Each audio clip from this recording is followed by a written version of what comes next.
Quiero comenzar con una pregunta que conecta con la realidad de miles de niños en América Latina.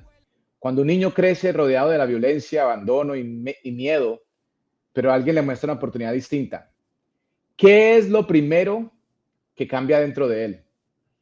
Mario, hoy nos acompaña Luis Satoshi, fundador de Misión 21 El Salvador. Luis, bienvenido. Es educador de Bitcoin y referente en proceso de transformación social mediante la educación, deporte y tecnología.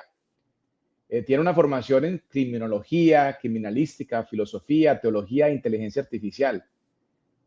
Ha trabajado junto a iniciativas como Mi Primer Bitcoin, Bitcoin Beach, formando más de 20,000 jóvenes y más de 700 docentes del Ministerio de Educación de El Salvador. Desde Misión 21 lidera un proceso comunitario enfocado en niños jóvenes que viven en contextos muy vulnerables, incluyendo hijos de personas privadas de libertad y comunidades afectadas por pandillas. El proyecto integra fútbol, valores, formación espiritual, educación financiera con énfasis en Bitcoin. Además, Sí. Fútbol Tech apoya el proceso deportivo de Misión 21 FC, un equipo que trabaja con niños y jóvenes en recuperación social en El Salvador. Bienvenido, Luis, a Changing the Game, el podcast. ¿Cómo estás? Muchas gracias, César. Pues un placer estar acá con ustedes, contigo, con Mario, con todo el equipo. Y para mí es una bendición que nos inviten, que nos den visibilidad y estar compartiendo todo lo que estamos trabajando acá en El Salvador.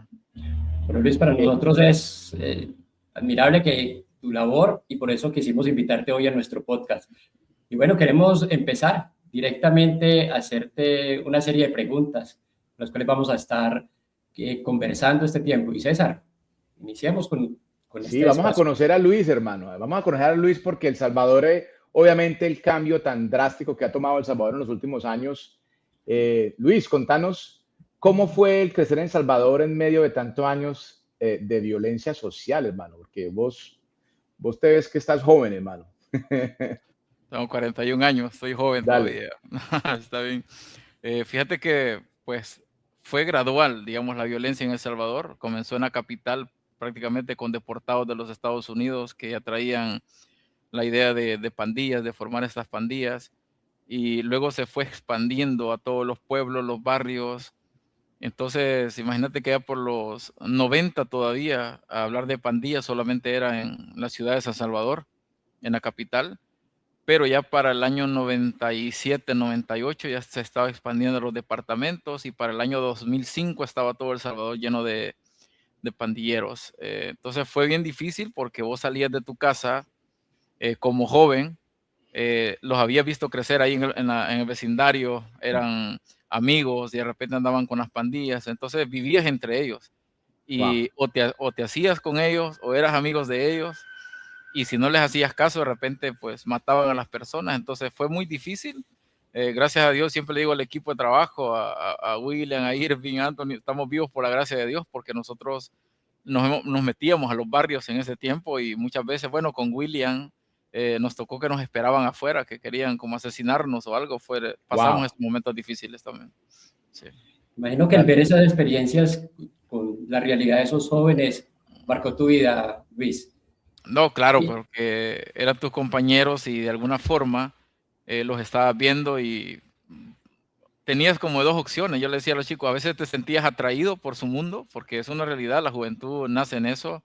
La escuela de Chicago en la criminología habla de cómo la gente que vive en un barrio así tiende a ser así muchas veces y uno quiere imitar. Gabriel Tardé hablaba en sociología de la criminología que uno tiende a imitar este tipo de actitudes y pues cada joven quería ser igual, que eran famosos los tipos ahí, pero uno decidió otro camino y cómo marcó mi vida, pues ver cuando estos jóvenes morían y la verdad un familiar, alguien pues también perdía la vida, a uno le dolía el corazón y uno quería cambiar el rumbo de estas personas. Luis, bajo tanta conflicto social, ¿hubo algún momento en específico que cambió completamente tu propósito de vida? Sí, yo creo que en algún momento de mi vida, antes pues, de conocer a Dios, fue que todos acá en El Salvador, mira, o eras de pandillas o eras de un barrio que se peleaba con otro barrio, o sea, era una cultura de violencia total, una cultura de violencia. Entonces no había escapatoria. Y aquí o eras de un barrio, el otro barrio se hacía guerra, ¿verdad? Wow. Vamos, cohetes, ¿verdad? Los que reventás para en Navidad. Entonces, ¿qué es lo que cambió mi vida? Que yo en ese tiempo andaba en vicios, andaba pues en droga, no andaba en pandillas, siempre fui como temeroso de andar en ese tipo de cosas, pero sí me gustaba, me atraía el fumar, cigarro y todo. Y fue al ver destrucción de tantos jóvenes, cómo perdían la vida, conocí amigos que los mataban o terminaban en la cárcel. Y un 7 de diciembre del año 2002 me invitaron a una actividad de jóvenes, llegué con cigarros, participé en actividades, me gané dinero porque participé y encontré un regalo, dije, de este dinero voy a comprar cigarros. Y al verme no me dieron el dinero, sino que me dieron un cassette, me acuerdo, de Marcos Vidal, y yo lo andaba vendiendo, ¿verdad? Para ver quién me lo compraba. Pero ese día me cambió la vida, ese Wow. día lloré de verdad como joven, quise cambiar, entregarle mi vida al Señor y desde ese tiempo hasta acá, pues he seguido en el camino de Dios. O wow, alguien te regaló un cassette y vos buscando venderlo, Sí. no alcanzaste a venderlo y lo escuchaste. Claro, lo escuché, lo tuve que escuchar ese día de alegre porque me gané el cassette y todavía no había entregado mi corazón a Dios. Fue en la predicación, en alabanza, que comencé a sentir algo raro Wow. y sentí el llamado del Señor. Fue impactante, yo no quería nada con Dios, me consentía ateo, satánico, de todo, menos cristiano. Pero ese día el Señor me llamó. Recuerdo que de alegría, ¿verdad? Ya con el cassette ya no lo quería vender después, me lo guardé, lo llevé a mi casa, lo tuve por mucho tiempo, ese cassette, hasta que se actualizaron las cosas y escuchaba, ¿verdad? Ciertas alabanzas de Marcos Vidal, obviamente era un cristiano nuevo en ese tiempo, pero escuchaba, metí de lleno a la iglesia y comencé a trabajar en dramas, en tantas cosas, a estudiar un poco más teología, a formarme en el camino y pues aquí estamos. Dios me cambió la vida y eso me llevó a hablar a los jóvenes en las escuelas también acerca de salir de la violencia. No te conectó un buen artista, ¿no? Marcos Vidal con sus canciones Oh, sociales y con todo ese claro, impacto que él genera en los jóvenes. Una cosa, Luis y César, una cosa que me llama mucho la atención de lo que nos cuenta Luis, es que es un hombre con una amplia formación y un hombre con formación muy diversa. Ha estudiado filosofía, criminalística, ha estudiado teología. ¿Cómo hace un joven de un entorno adverso que uno podría decir, bueno, tiene toda la excusa para decir no estudio, no salgo adelante? ¿Cómo hace para funcionar? Primero, para llegar a estudiar todas estas carreras que estudias.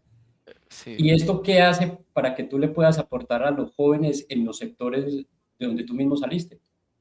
Ok, que te voy a contar. A los 7 años de edad que yo tenía, nos abandonó mi mamá, a mí y a mi hermana. Un 7 de diciembre, si no me equivoco, yo estaba donde mi abuelita y al final la noticia, tu mamá los dejó. Y fue muy triste para mí, todavía Wow. recuerdo. Entonces me quedé solo con mi papá. Mi mamá se acompañó con otro señor. Luego mi papá buscó otra mujer también que nos maltrataba a nosotros pequeños. Tuvimos que vivir donde mi abuelita, nos criamos con mi abuela, que pues ya murió. Entonces comencé a estudiar, pero en vez de ir a la escuela, me iba a jugar videojuegos, a las famosas maquinitas que ponían en los parques, iba a jugar. Nunca me gustó el estudio en sí, lo sentía como aburrido porque yo quería saber cosas, experimentarlas del estudio, pero lo que me gustaba estudiar lo que yo quería, no lo que me imponía. Entonces, es como que me sentía como que a la fuerza iba, eh, estudiaba, pero no me gustaba. Aplacé 2 años haciendo primer año de bachillerato, me salía, no hacía exámenes, me acompañé con la que ahora es mi esposa, llevo más de 23 años con ella. Me la llevé, ya iba a bachillerato, yo ya había dejado mis estudios, pues íbamos a la iglesia después, nos casamos, pero dejamos de estudiar los dos, es decir, perdimos todo. Bueno, en el trayecto de mi vida mi mamá me buscó de nuevo, mi papá murió en el 97, tenía 13 años yo cuando murió. Mi mamá nos buscó, me fue a vivir con mi padrastro, un hombre excelente, se portó como un padre, me pidió perdón no estando mi papá, me dio estudios, quería él prepararme, quería que fuera abogado como sus hijos, pero yo andaba en otro rollo, pues no quería nada y me trató muy bien, creo que fue un papá para mí, hasta el día de hoy con mis hermanastros, medios hermanos, nos llevamos, no son hijos de mi mamá, son solo hijos de él, pero nos llevamos como hermanos, me aprecian mucho, yo también. Y todo eso fue transformándome. Eso no me llevó a nada bueno porque, pues, aunque vivía con ellos y me daban los estudios, mi camino era la calle, es decir, hacer las cosas mal. Entonces, como que me acompañé, fui con mi esposa, comencé a trabajar en construcción, anduve dejando comida en las calles, en tiendas, me daban una cora, 25 centavos de dólar por cada plato de comida. Trabajé jalando cemento también en Explícame rastras. eso, Luis. ¿Qué te refieres que Ajá. dejabas comida en la... Ok, aquí hay como comedores, restaurantes que venden almuerzos y yo iba a las oficinas a ofrecer que les iba a dejar el almuerzo a ellos para Ya, que no salieran de la oficina, así que los andaba repartiendo y por cada plato que me compraban, le compraban al restaurante, me daban 25 centavos de dólar, así que yo llegaba a mi casa después del mediodía a veces con $6 wow. para mí y mi esposa. Pasaban muchas cosas difíciles, créeme que solo acordarme le doy gracias a Dios de dónde me sacó y Él ha sido fiel con nosotros. Así que partiendo del estudio, yo echaba a perder ya que había dejado de estudiar, pero ya estando casado, los gobiernos anteriores sacaron un programa para estudiar los sábados a los que eran padres de familia y comencé a ir los sábados, saqué bachillerato los sábados. Se Wow. me ocurrió ir a la universidad y desde ese tiempo no he dejado de estudiar, me sigo preparando y pues yo siempre digo a mi esposa, voy a ser un estudiante eterno, quiero llegar a 80 años y que digan todavía sigue estudiando. Es como que perdiste tanto tiempo antes, ahora vos querés aprovechar ese tiempo y no me he dejado por vencido, no he dicho, aunque ya estoy mayor, tengo 41 años, ya no tengo tiempo, ¿cómo no? Aprendí a manejar el año pasado, compré mi primer carro hace poco, hace meses, cosas que no me imaginaba nunca hacerlo, pude ir a Argentina, Perú, cosas que ya no estaban en mi imaginación, ya las había perdido, pero creo que Dios es tan grande y tan poderoso que hace cosas que uno no se imagina y en el tiempo de Él. ¿No? Ok, Sí, Luis, qué historia Impresionante. tan espectacular, sí, hermano. Siento, siento la paz que transmites, hermano, de contar tu amén, historia. No es fácil, ¿no? O sea, sí, te quedaste un divorcio joven, claro, digamos, una niñez muy triste, ¿no? sí, Que desafortunadamente viven muchos de los niños, de nuestros niños que apoyamos en nuestro proceso de violencia, de incertidumbre, de pobreza, de escasez. Y tú sos uno de esos de que pudo romper esos lazos y hoy estás apoyando a tanto niño y tantas familias. En el proceso de estudiar, Luis, ¿qué aprendiste de la violencia, el comportamiento humano que hoy aplicas en los niños y jóvenes?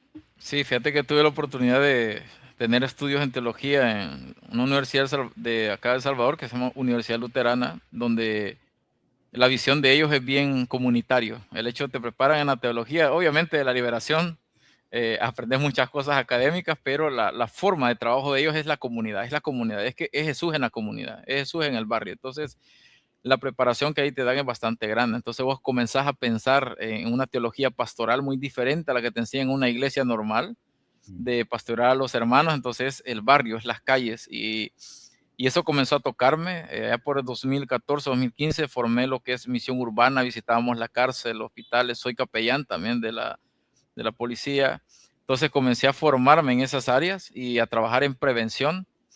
Entonces al final como que el cúmulo de estudios que fui adquiriendo me propuse estudiar teología, filosofía, sacar algunos cursos importantes en la prevención también. Pues saqué inteligencia artificial también en la UGB, Universidad Gerardo Barrios. Tengo estudios en comunicaciones. Actualmente estudio criminología y criminalística último año, aunque también ya saqué estudios previos como psicología criminal, pero me sigo preparando en el área, ¿verdad? Entonces siento que estos estudios me ayudan a comprender un poco la sociedad y esto me fue llevando a trabajar en la cárcel, a trabajar en las escuelas, a trabajar en contra de la violencia y pues es lo que sigo haciendo ahora. Y entonces, de parte de tu historia de vida, todas las situaciones que sirvieron finalmente para formar el hombre que hoy eres, llega un momento donde creas una organización que se llama Misión 21. Cuéntanos sobre la organización, Luis, cómo nace, y cómo se ha venido desarrollando durante estos años ese proyecto tan importante.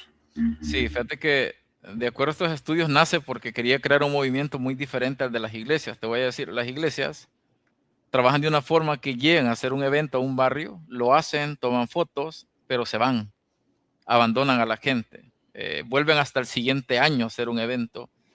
Entonces es como una cuestión de proselitismo político, de llegar, pedir los votos y estaba en una iglesia donde te decían, hay que ir a tal lugar a hacer una campaña médica, ofrecer medicamentos a la gente, pero que primero la gente escuche el mensaje, no está mal, escuchen el mensaje de salvación, que acepten a Dios, ustedes tienen que hacer que levante la mano para ver cuántas almas van para el cielo y después se les da la medicina. Entonces eso para mí fue un choque, Wow. porque es como llegar a ofrecer algo para obtener algo. Y creo que la razón de ayudar a la gente no debe ser esa.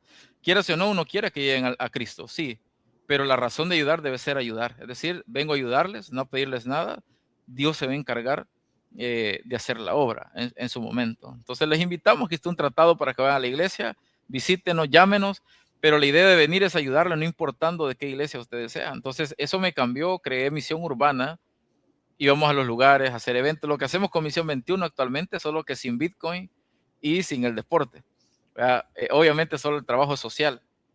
Luego de eso, en 2024, se me ocurre cambiarle el nombre. Ya estaba yo dando clases de Bitcoin desde finales de 2022 y digo, ok, le voy a poner Misión 21. Misión porque manteniendo lo de misión que hacíamos en área social, teológica, y el 21 por, pues, ya sabemos, por el 21 de Bitcoin, ¿verdad? Limitado. Y así inició y le hice el llamado, por ejemplo, a William, a Irving, lo llamé a Anthony, que habíamos trabajado con ellos anteriormente en muchos proyectos. Anteriormente fui director de un seminario teológico, Anthony trabajaba conmigo como maestro, William también trabajaba.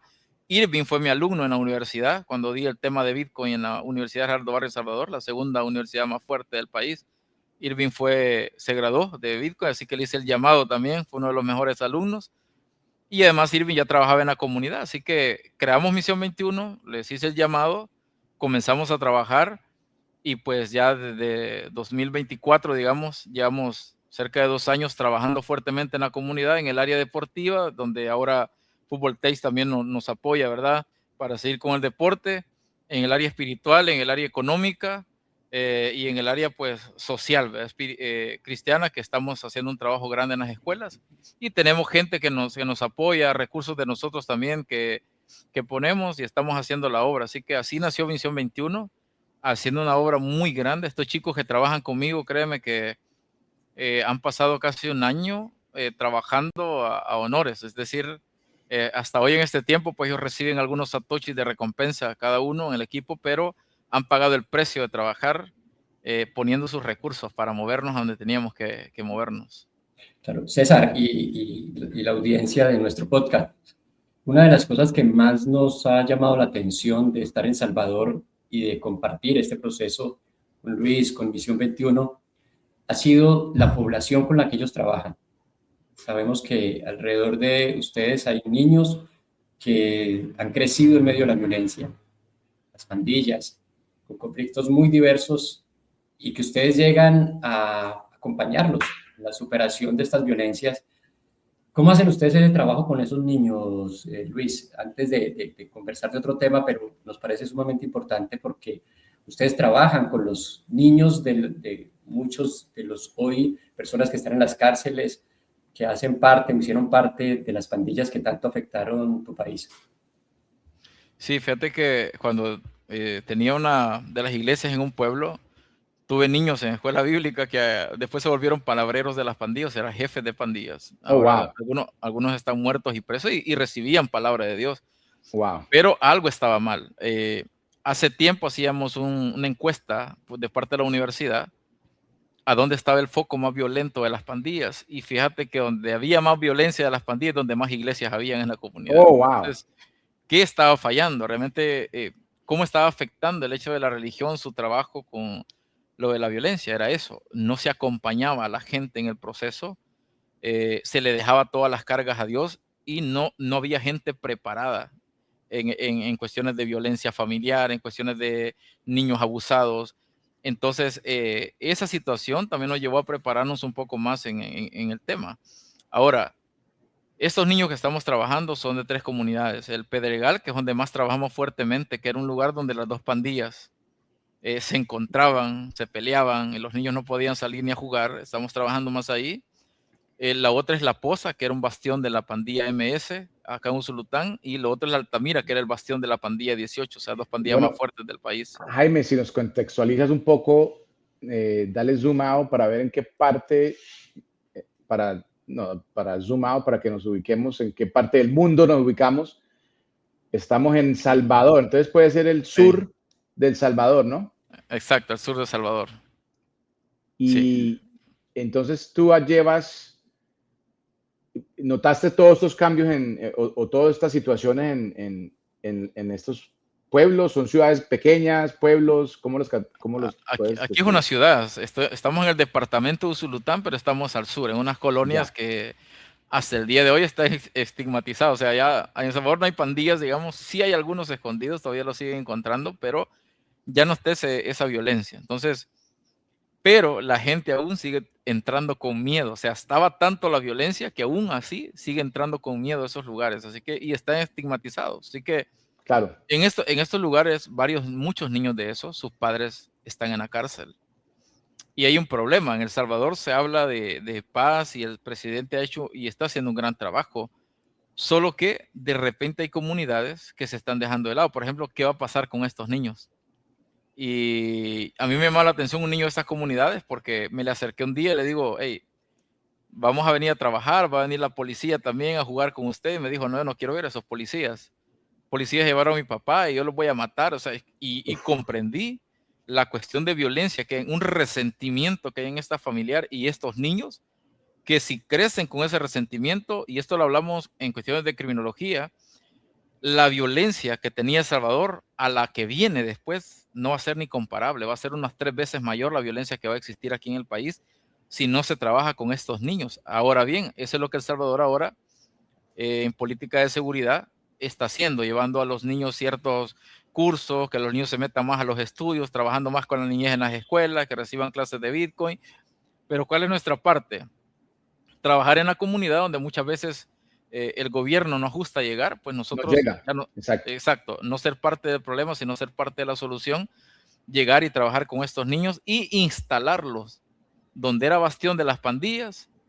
Ahora decimos nosotros, ahora allí es bastión de Misión 21. Estamos controlando la zona. ¿Qué papel Wow. juega el fútbol ahí en esa parte, Luis? Porque creo que ustedes han diseñado una buena estrategia de acompañamiento y el fútbol se ha convertido en una de las herramientas que ustedes están trabajando.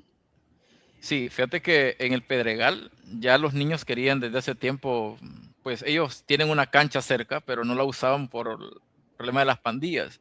Luego porque no encontraban apoyo de nadie. Entonces Irving es de esa zona. Hablé con él, le digo, mira, vamos a trabajar y vamos a apoyar a tus niños con el fútbol. Así que fuimos, les compramos uniformes, arreglamos la cancha. Hace poco le pusimos una bomba de agua para que regaran la cancha también y sirviera para la comunidad. Comenzamos a hacer la obra. Ahora, pues, también con el apoyo que Fútbol Tech nos está dando, ya se hace un poco más para ello. Se compra un poco más de recursos en el sistema deportivo, se le ayuda a los niños. Entonces, la situación es que se está trabajando el deporte porque aquí en El Salvador aman mucho el fútbol. ¿Verdad? No, no digamos como en otras partes de Sudamérica, pero se ama bastante el fútbol y estos niños de esa zona es lo que tienen. Quieren jugar, quieren llegar a ser grandes, ellos sueñan. Irving siempre les está hablando, hey, les manda video, miren cómo Ronaldinho llegó a ser grande. Entonces, él quiere que los niños se llenen de ese amor y que le echen ganas y un día los van a contratar y Mario y César los van a mandar a traer para Estados Unidos, ¿verdad? Que vayan a jugar allá con el Miami o algo, o en Colombia, pero que van a ser grandes. Entonces, se está llenando de los niños de esperanza, porque eso es algo, las pandillas no solo asesinaron personas, asesinaron la esperanza de los salvadoreños, que Uf, hasta hoy, luego la estamos recuperando poco a poco y a estos niños hay que devolvérsela. Es decirles, pueden soñar, el único camino no es la droga, no es las pandillas, no es morirse, no es la cárcel, pueden soñar, pueden salir adelante, así que el fútbol es una herramienta tan poderosa que hace que se una. Imagínate que está llegando a jugar al Pedregal gente de la Altamira y de la Poza, donde esos niños antes no podían unirse porque si tocarse, se cruzaban tocar. la línea wow, era terrible, eran pandillas diferentes. Entonces ahora estamos logrando eso nosotros, y el fútbol como deporte hace eso, que se unifiquen las personas, que jueguen, y es un gran proceso el que estamos haciendo, y obviamente agradecerles a ustedes que se han sumado a aportarnos, a ayudarnos ahora y a darnos más visibilidad en el tema deportivo también. Y gracias. No, no, a ustedes gracias, porque en este proceso de nosotros encontrar estas comunidades vulnerables traen muchos retos, ¿no? Sí, Y el trabajo de nosotros es un acto de amor, de extensión, de poder darle una esperanza a estos niños y familias de que hay un futuro empoderante, que hay un futuro vibrante, que hay un futuro lindo. Y lo hermoso de encontrar a través de Bitcoin, los encontramos a ustedes, sí, a través de Bitcoin encontramos Sportsline en Argentina, que también es un equipo espectacular. A través de Bitcoin encontramos un equipo en Paraguay, porque no me lo imaginaba, no lo pensaba, pero el entender Bitcoin, el poder saber qué es Bitcoin, pues dice mucho de los líderes, ¿no? sí. Porque te doy la pregunta para que la gente que no sabe qué es Bitcoin, ¿qué te llamó la atención a Bitcoin? ¿Qué es Bitcoin y por qué es parte de tu misión? Bueno, primero hay que decirlo, yo estaba en contra de Bitcoin. Era algo que cuando lo anunció el presidente, fui de los primeros que puso el grito ahí en las redes sociales de decir que era una estafa, que a saber quién había inventado esa moneda, ¿verdad? Para estafar personas, que algún chino, y comencé, ¿verdad? A mis estudiantes les decía que nunca fueran a descargar la wallet, mi familia, mis hijos, mi esposa, le decía siempre que eso era una estafa, que no lo usáramos, pero un día me invitaron a unas clases de Bitcoin, alguien de gobernación de acá de El Salvador, y me dijo, anda, vos que estás en contra de Bitcoin, anda a escuchar. Entonces, me acuerdo que las clases de criminología que estaba llevando en ese momento eran hablando de lavado de dinero, lavado de activos. Entonces me llamó la atención y dije, voy a ir a ver por qué Bitcoin ya de ser algo que va a servir para lavar activos. Y me fui, me senté, comencé a escuchar las clases, de hecho eran de mi primer Bitcoin. Conocí a mi amigo Alejandro Galán, que era el director de mi primer Bitcoin en ese momento, el director de toda la educación. Me senté, lo escuché, me llamó la atención, me llevé el libro, comencé a investigar y yo no podía dormir, no podía dormir, me levanté a investigar, a indagar acerca del tema y me apasionó. Imagínate que yo vengo de el ala, digamos, de la revolución, es decir, de leer literatura izquierdista. Mm. Entonces, ser un revolucionario y ver vos en Satoshi Nakamoto haciendo una revolución de verdad, haciendo una reforma económica de verdad, dándole el poder al pueblo con Bitcoin, que los niños puedan usar Bitcoin, y comencé a entender las palabras del presidente Bukele, ¿verdad? Que él quería ayudar a la gente, que se empoderara con Bitcoin, que lo usaran. Y yo dije, ¿cómo podía estar yo en contra de todo esto? Y comencé. Y una forma de pagar el hecho de que yo a muchos les dije que Bitcoin no servía fue ofrecer, me acuerdo al director de mi primer Bitcoin en ese momento, a Alejandro, y decirle, mira, si me necesitan, vos sabés que soy profesor, doy clases acá, si me necesitan para dar clases en las comunidades, estoy ahí a la orden, cuando ustedes quieran. Y fue así como me llamaron de parte de mi primer Bitcoin para tomarme en cuenta primero como voluntario, luego trabajé con ellos y así llevé. ¿Qué me llamó la atención de Bitcoin? Que era capaz de empoderar a las personas sin pedirle permiso a gobiernos ni a bancos para usar dinero, y hasta un niño podía usar una cuenta de Bitcoin para poder ahorrar dinero. Eso me llamó mucho la atención. Ahora, ¿qué es Bitcoin? Pues para mí Bitcoin es una herramienta poderosa que Dios ha permitido, económica, que nos ayuda a poder ahorrar dinero, pero no solamente eso, la filosofía de Bitcoin naturalmente te enseña que el dinero no sirve si no se ayuda a otra persona. Y así entiendo Bitcoin. Entonces, para mí Bitcoin es una bendición de ahorro, que el dinero te puede crecer, pero ¿crecer para qué? Para poder compartir con los demás. Eso. Entonces, esa es parte. No sé la otra pregunta. Se me fue, No, pero... no. Ajá, Eh, ajá. La parte de educación fundamental, porque Eh, en nuestro modelo está la educación financiera y sí, ustedes en Salvador son un referente de todo el mundo, porque eso. ustedes fueron los primeros educadores con mi primer Bitcoin que Exacto. empezaron en Salvador y ya hoy están en gran parte del mundo. Y has contribuido, Luis, con la educación de más de 20.000 jóvenes y más de 700 docentes. Imagínate esto, Sí, César. Sí, no, ahí hay fotos. Jaime, sí, montaron unas fotos. impresionante el trabajo que ustedes han hecho, Sí, pero hoy, ¿por qué piensas que es importante contribuir a través de la educación financiera al mejoramiento de la calidad de vida de estos niños y jóvenes? fíjate que yo he hecho un análisis y ahora le decía al equipo, la mayoría de pobres, o sea, vamos a hablar de esto porque yo sé que hay una pobreza extrema en muchas partes del mundo, pero te puedo decir que del 100% de los pobres, un 70% es por la forma en que ellos tratan el dinero. Es decir, muchos de nosotros al no ahorrar, es que alguien con solo que ahorre ya lleva ventaja sobre otra persona. Y el problema es que nosotros nadie nos enseñó a ahorrar. Somos niños que no tuvimos educación financiera. Lo que recibíamos era para gastarlo. Es decir, nosotros veíamos el dinero como un río, agarrarlo y que se vaya. Y así estábamos. Entonces nunca se nos quedaba nada. Y realmente nunca vimos el dinero como una reserva de valor. Ya ves que el dinero es una reserva de valor, es una unidad de cuenta, es un medio de intercambio. Entonces la veíamos como unidad de cuenta y como medio de intercambio nada más, pero no como reserva de valor. Nadie nos enseñó eso. Entonces Claro. creo que la mayoría de personas que no tiene dinero es porque gasta su dinero rápido en cosas temporales. Entonces, y Bitcoin te enseña eso, a la preferencia temporal baja, es decir, aquellas cosas que son temporales puedes dejarlas para después. A veces no es necesario gastar, ya te tomaste un café en tu casa y queremos gastar uno en Starbucks también. Entonces, ¿por qué? ¿Qué nos lleva a eso? Ese es a lo que nos ha llevado al consumismo, a gastar. Entonces, muchas personas no tienen dinero, pero tienen un iPhone, pero no tienen dinero porque gastan en este tipo de cosas, no ahorran. Y una persona que ahorra, yo digo a los estudiantes, con solo que ustedes ahorren $1 diario, ustedes van a tener un poco más de $300 al finalizar el año, que nadie les va a dar. Simplemente lo lograron ahorrando. Ahora imagínense si ese dólar lo pusieran en Bitcoin. Estuvieran más de esos $300, quizás 400 o 500, y ellos comienzan a entender que Bitcoin no es una varita mágica que ya mañana tienes dinero, sino que es el ahorro y a largo plazo. Entonces, muchos comprenden de que no tienen dinero para gastar mañana porque todos se lo gastaron ahora. Mira, una cosa que le digo a los estudiantes es esta. ¿Cuánto dinero le dan sus padres? Aquí en El Salvador hay jóvenes que llevan hasta $20 diario a la escuela. Wow. Otros llevan 5. Solo una persona ha surgido que me dijo que llevaba como 2 coras, ¿verdad? 50 centavos de dólar a la escuela. Pero la mayoría lleva $5, $3. Y imagínate si de todo eso que les dan sus padres, ellos apartaran cierta cantidad todos los días,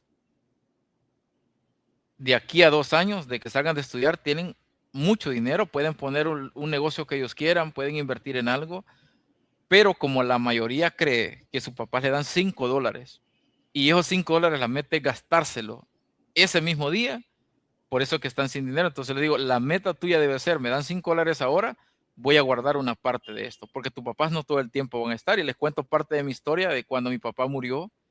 Y entonces un niño sin papá, y sin el papá que te daba diario dinero y esto, o sea, es bien triste porque la vida te cambia de la noche a la mañana. Mi abuela vendía vinagre y de repente, abuelita, hay comida. Sí, más tarde ya lo voy a hacer. A veces no había, tenía que ir a fiar, pero me daba, ella vendía vinagre, me daba cebolla con vinagre, una tortilla y uno la sentía buena. Mi abuelita nunca nos dijo no tengo, pero tenía que irse a rebuscar, pero para mientras nos daba esto. Entonces le digo a los chicos, ustedes no tienen que pasar lo mismo, no gasten su dinero, ahorren, ahorren. Si algo pasa, ustedes tienen, incluso para darles a su papá en cualquier momento. Y ahí de los chicos les cambia la mente y comienzan a ver Bitcoin ya como un ahorro y eso me gusta. Ahora fuimos a una institución y Anthony, Irving, que andaban conmigo, vieron cómo chicos se me acercaban, me dijeron, les dimos $1 a cada uno regalado. Y se me acercó un chico y me dijo, quiero comprar $5 porque yo quiero ahorrar. Y me dijo estas palabras, ¿cree que en 10 años voy a tener algo acá? Si yo ahorro $3 o $5 al día, yo le digo, no, hombre, vas a tener hasta más que mí, ¿verdad? Porque vas a tomar decisiones a temprana edad. Y eso para mí ya es éxito, que un chico tome esa decisión. Estamos de acuerdo, Luis, que el tema del ahorro es un tema en las comunidades vulnerables, en las comunidades pobres, donde la gente vive del día a día, donde estás en modo sobrevivencia, pero nunca se habla de ahorro. Nunca se exacto, habla de ahorro. Es una palabra que ni existe porque siempre muchos creen que no pueden, porque cuando exacto. lo tomo, lo gasto. Y siempre uno puede sacar una manera de guardar un pedacito, pero como no es parte de la conversación, no es parte del léxico común de esas comunidades, pues obviamente nunca pasa. Entonces, Exacto. estoy de acuerdo con lo que dices, hermano, y es educación, educación, educación Mm. y educación. Mario, qué espectacular este proyecto, ¿no? Sí, sobre todo creo que se adapta a lo que desde Fútbol Tech queremos promover, y es mejorar la calidad de vida de las comunidades vulnerables. Sí, Y solo se puede hacer a través de la educación, primero de la verdadera fe, de creer en Dios, de saber que Dios está vivo y que existe, amén. de poder también tomar acciones concretas como educarse, aprender nuevas herramientas, ser acompañados de la mejor manera como lo hacen ustedes en Misión Sí, 21, Luis, que es admirable. Ahí hay un amén. proyecto integral y le sumamos a esto la educación financiera. ¿Qué piensas, Luis, sobre el futuro de Bitcoin para el desarrollo de Latinoamérica, para el crecimiento de Latinoamérica? ¿Cómo lo ves hoy? ¿Cómo Yo aporte creo, al crecimiento? sí, yo creo que Bitcoin ya está haciendo una gran obra acá en los salvadoreños que han entendido el tema a través de la educación.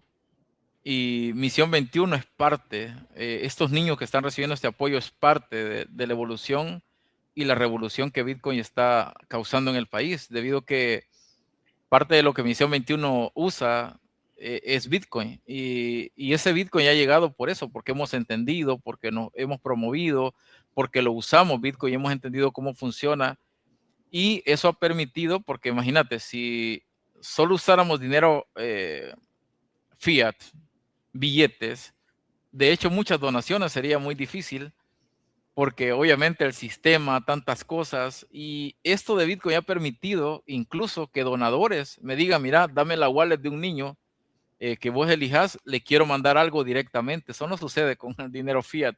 Un niño no puede tener una cuenta de banco, un niño de 7 años, pero tienen cuenta de Bitcoin, una wallet, y alguien directamente de otra parte del mundo, de China, de Rusia, donde sea, puede enviarles satoshis al instante y llegar. Entonces yo creo que el único dinero inclusivo realmente es Bitcoin. Y es lo que permite que familias que están fuera del sistema financiero, que no pueden leer, que no tienen ese acceso, niños que todavía no están en edad para acceder al sistema financiero convencional, bancario, Bitcoin les da esa oportunidad y esa oportunidad tan grande que ni siquiera en su vida tienen que ir a pisar un banco, porque Bitcoin les soluciona todo por completo para toda la vida si aprende a usarlo sin necesidad de cuentas bancarias. Entonces, para mí eso es muy grande y es revolucionario y que los niños lo estén usando.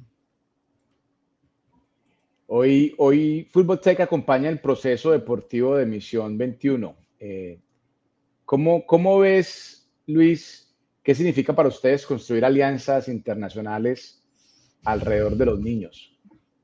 Fíjate que bien, es muy bonito. Mira, en esto en el mundo de las organizaciones existe dificultades muchas veces porque hay como un celo, ¿verdad? De que mi organización tiene que ser más grande que la otra, no nos ayudamos. Y en El Salvador son pocas las organizaciones. Yo he trabajado en organizaciones pues fuertes, he estado en mi primer Bitcoin, he estado en Bitcoin, he estado apoyando otras organizaciones, trabajamos de la mano, pero son pocas las organizaciones que te dicen, quiero apoyar tu proyecto también, como Misión 21.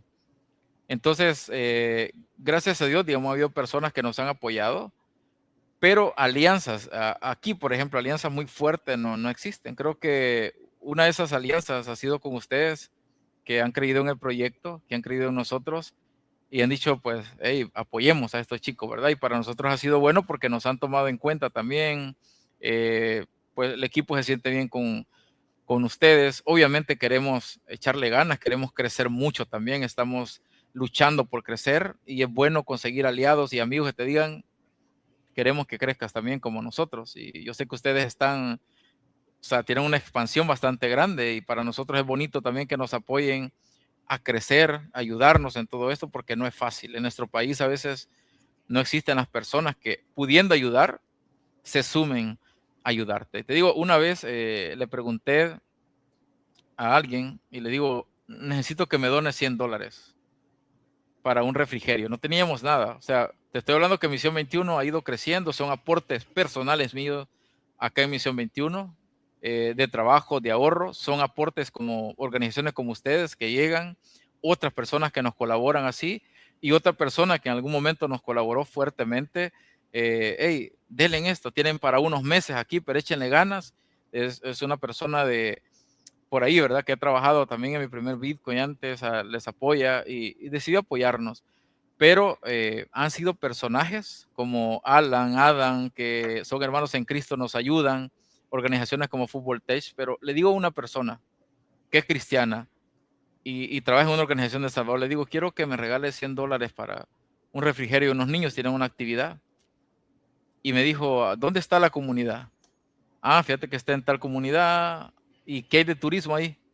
No hay nada, solo polvo ni nada, pero esos niños necesitan ayuda. Y me dijo estas palabras: si hubiera sido en la playa o en algo turístico, te hubiera ayudado, porque eso llama la Sí, atención de los bitcoiners. Pero sí, sí, sí, sí. ese día yo me fui solo, quise llorar solo, porque conocí el corazón de muchas personas Ujú.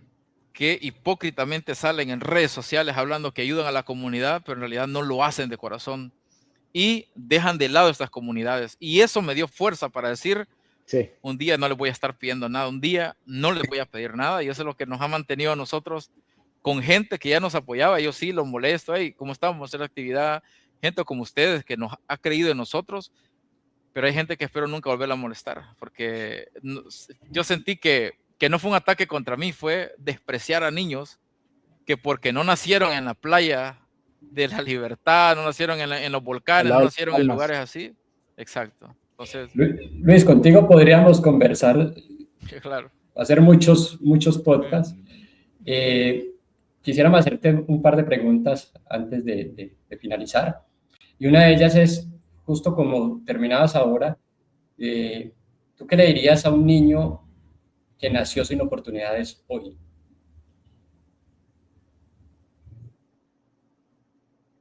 Bueno, para que tenemos ¿Puedes una, repetirme la pregunta, por favor, Mario? ¿Qué le dirías tú a un niño que nació sin oportunidades? ¿Cuál sería tu mensaje para ese niño hoy?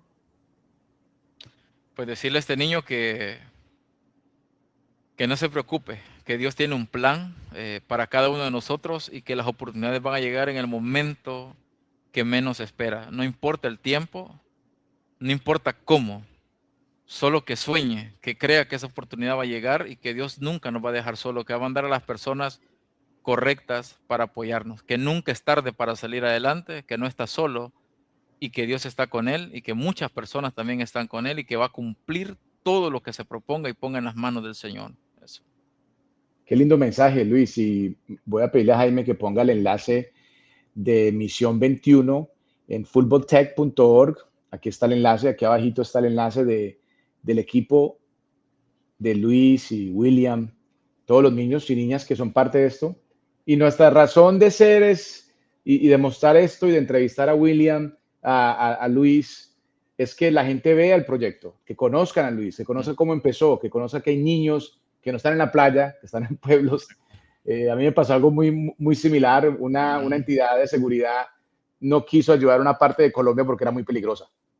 Me dijeron, si fuera en Bogotá o en Medellín, de pronto sí, pero en una área tan conflictiva no entramos. Sí. Y hay que tener un corazón muy fuerte para no tomarlo personal. Es uno de Exacto. los 4 acuerdos, no lo tomes personal. Pero ¿para qué estamos?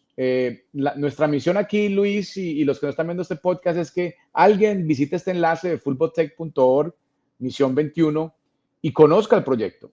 Y si ellos quieren donar, porque son salvadoreños que viven en España o en Europa o en Exacto. Estados Unidos o en Australia, que son de pronto del pueblo y quieren apoyar de otra manera. Y esa es la razón de tener nuestro enlace aquí. Esa es la razón de conectar con líderes como vos, Luis, personas de impacto, personas que están cambiando el juego. Nuestro lema es cambiando el juego, Luis, Amén. porque estamos ofreciéndole esa oportunidad a ese niño o niña del que tú hablaste, que no pierda la esperanza. Sí. Y de verdad, Mm. del grupo de todos nosotros aquí en Fútbol Tech, donantes, voluntarios, todas las personas que hacen esto posible, te damos gracias por esa labor tan linda, tan hermosa de dedicar tu tiempo, tus recursos. Amén. Muchas gracias a ustedes por invitarnos, por tomarnos en cuenta. Para nosotros es de bendición el poder ser parte, poder tener esta amistad muy grande, esta conexión y que nos apoyen.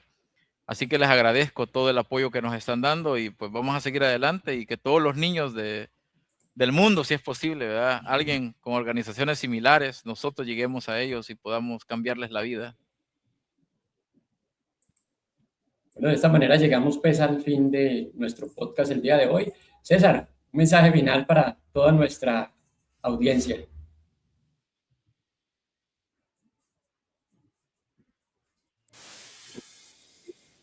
Bueno, hemos tenido un aspecto técnico, pero bueno, un abrazo para todos los que hoy han tenido la oportunidad de ver nuestro podcast.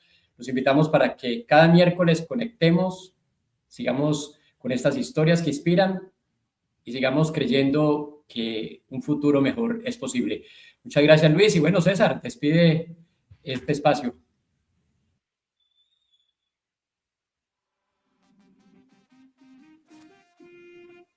Desde la cancha para la vida.